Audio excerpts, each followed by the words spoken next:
घटक दुसरा, संतांची कामगिरी।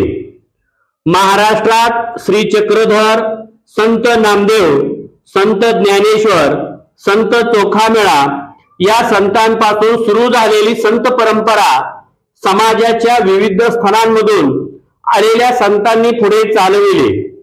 या संत मंडळींमध्ये संत गोरोबा, संत सावता, संत नरहरी, संत एकनाथ, संत शेख मोहम्मद, संत तुकाराम, संत निळोबा इत्यादी संतांचा अंतर्भाव होतो। त्याचप्रमाणे संत जनाबाई, संत सोयराबाई, संत निर्मळाबाई, संत मुक्ताबाई, संत कानोपात्रा आणि संत बहिणाबाई शिवूरकर यांचाही अंतर्भाव होतो। त्यांनी लोकांना दया, अहिंसा, परोपकार, सेवा, समता, बंधुभाव इत्यादी गुणांची शिकवण दिली। कोणी लहान नाही, कोणी मोठा नाही, सगळे सारखे अशी समतेची भावना संतांनी लोकांच्या मनात निर्माण केली। तसेच महाराष्ट्रात समर्थ रामदासांनी आपले कार्य केले। श्री चक्रधर स्वामी मूळ गुजरात मधील एक राजपुत्र, वैराग्य वृत्ती धारण करून ते महाराष्ट्रात आले। येथे भ्रमण करत असता त्यांनी समतेचा उपदेश केला। त्यांना स्त्री पुरुष, जातीपाती हे भेदभाव मान्य नव्हते। त्यामुळे त्यांना अनेक स्त्री पुरुष अनुयायी मिळाले। त्यांनी स्थापन केलेल्या पंथास महानुभव पंथ असे म्हणतात। श्री चक्रधर स्वामींच्या आठवणींचा संग्रह म्हणजे लीळा चरित्र हा ग्रंथ होय। संत नामदेव विठ्ठलाचे निस्सीम भक्त होते। ते नरसी गावचे राहणारे। त्यांनी अनेक अभंग रचले, कीर्तने केली व जनतेत जागृती निर्माण केली। त्यांनी भागवत धर्माच्या प्रसारासाठी महाराष्ट्रभर संचार केला। त्यांनी लोकांना भक्तीची शिकवण दिली। धर्मरक्षणाचा व भक्ती मार्गाचा खंबीर निर्धार लोकांच्या मनात निर्माण केला। संत नामदेवांनी पुढे भारतभर प्रवास करून मानव धर्माचा संदेश पोहोचवला। ते पंजाबात गेले। तेथील लोकांनाही त्यांनी समतेचा संदेश दिला। हिंदी भाषेत पदे लिहिली। त्यांची काही पदे आजही शीख लोकांच्या गुरु ग्रंथ साहिब या धर्मग्रंथात समाविष्ट आहेत। महाराष्ट्रात तर त्यांचे अभंग घराघरातून मोठ्या भक्तीने गायले जातात।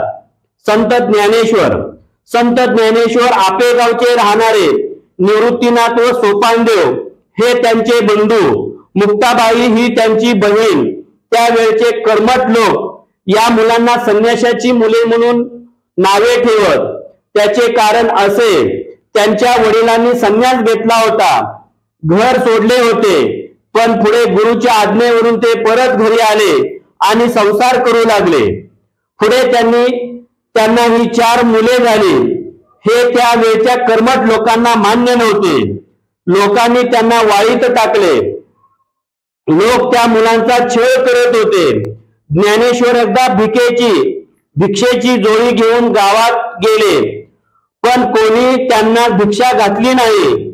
सगळीकडे त्यांना वेडेवाकडे बोल ऐकावे लागले। त्यांच्या बालमनाला खूप दुःख झाले।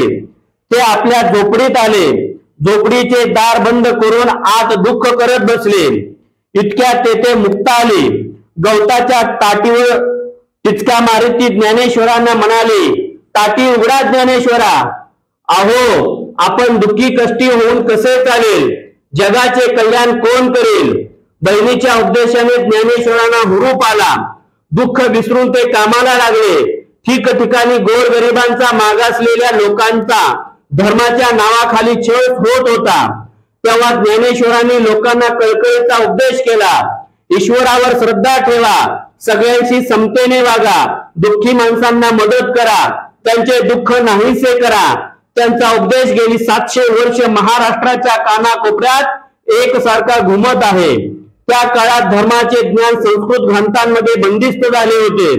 सर्वसामान्य लोकांची बोलण्याची व व्यवहाराची भाषा मात्र मराठी होती। ज्ञानेश्वरांनी मराठी भाषेतून ज्ञानेश्वरी हा फार मोठा ग्रंथ लिहिला। धर्माच्या ज्ञानाचे भांडार त्यांनी लोकांना खुले करून दिले। लोकांना बंधुभावाची शिकवण दिली। ज्ञानेश्वरांनी तरुण वयात पुण्याजवळ आळंद येथे जिवंत समाधी घेतली। आजही लाखो लोक मोठ्या भक्तिभावाने दर साल आषाढी कार्तिकीला आळंदी पंढरीला जातात। संत एकनाथ, संत नामदेव, संत ज्ञानेश्वर यांच्या कार्याची परंपरा संत एकनाथांनी पुढे चालवली।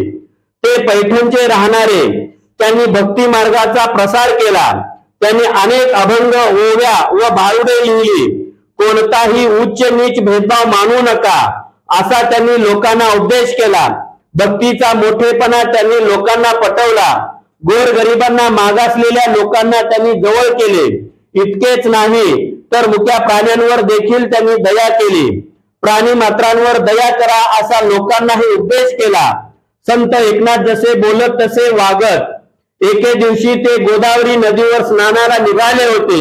दुपारची वेळ होती, ऊन रखरखत होते, वाळवंट तापले होते। त्या तापलेल्या वाळवंटावर एक पोरके पोर रडत बसले होते।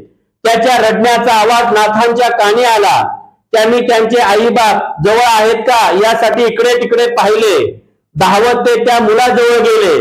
त्यांनी ते पोर उचलून कडेवर घेतले, त्याचे डोळे पुसले, त्याला त्याच्या घरी पोहोचते केले।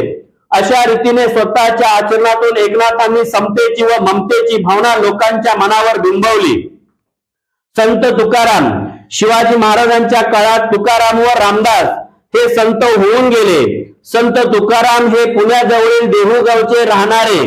त्यांच्या घरी शेती भाती होती। त्यांचे किराणा मालाचे दुकानही होते। त्यांचे आई वडील आडल्या नड्याला कर्ज देत, पण तुकारामांनी आपल्या वाटणीची कर्ज खते इंद्रायणी नदीमध्ये बुडवली आणि अनेकांना कर्जमुक्त केले। जवळच्या डोंगरावर जाऊन ते विठ्ठलाचे भजन करत, आषाढी कार्तिकीला पंढरीला जात, कीर्तन करत, अभंग रचत आणि ते अभंग लोकांना म्हणून दाखवत। हजारो लोक त्यांच्या कीर्तनाला येत। शिवराय सुद्धा त्यांच्या कीर्तनाला जात असत। संत तुकाराम लोकांना दया, क्षमा, शांती यांची शिकवण देत, समतेचा उपदेश करत। जे का रंजले गांजले त्यासी म्हणे जो आपुले, जे का रंजले गांजले त्यासी म्हणे जो आपुले, तोची साधू ओळखावा देव तेथेची जाणावा। हा संदेश त्यांनी लोकांच्या मनावर बिंबवला। लोकांच्या मनात विचार जागे केले। लोक संत तुकारामांचा जय जयकार करू लागले। आजही महाराष्ट्रभर आपल्याला ज्ञानबा तुकाराम हा जयघोष ऐकू येतो। ज्ञानेश्वरांनाच ज्ञानबा असे म्हणतात। तुकाराम गाथा आजही घरोघरी वाचली जाते। समर्थ रामदास त्याच काळात महाराष्ट्राच्या कडेकपारीत जय जय रघुवीर समर्थ अशी रामदासांची गर्जना घुमत होती। त्यांचा जन्म मराठवाड्यात गोदावरीच्या काठी जांब या गावी रामनवमीच्या दिवशी झाला। रामदासांचे मूळ नाव नारायण, पण ते स्वतःला रामाचा दास म्हणू लागले। दासबोध या त्यांच्या ग्रंथातून त्यांनी लोकांना मोलाचा उपदेश केला।